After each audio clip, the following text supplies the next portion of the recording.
Itay, bakit po ang lungkot po ng mukha nyo? Ah, apo? Wala to apo. Wala, hindi ako malungkot. Itay, kahit nyo po itago, kitang kita po, halata po sa mukha nyo. Nahihirapan na po ba kayo, Itay? Hindi naman apo. Huwag ka mag-alala. Huwag kang mag-isip ng kung ano-ano, kaya din natin to. Itay, alam ko po, nahihirapan po kayo, lalong-lalo na po, matanda na po kayo. Kayo lang po nagpo-provide sa pang-araw-araw nating pagkain. Nangangalakal lang po kayo. Kaya ramdam ko po na nahihirapan po kayo. Apo, ang buhay ay hindi talaga madali. Kailangan natin magsipag.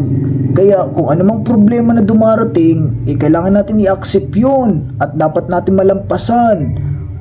Ayos lang yan, apo. Habang tayo nabubuhay, habang ako'y nabubuhay, maghanap buhay ako para sa iyo. Kasi mahal na mahal kita, apo. Ikaw lang ang pinakamahalaga sa akin. Wala na ang ibang nag-aalaga din sa akin at nagmamahal kundi ikaw lang.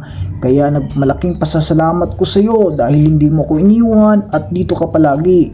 Pangako ko, magsisipag ako habang buhay pa ako, apo.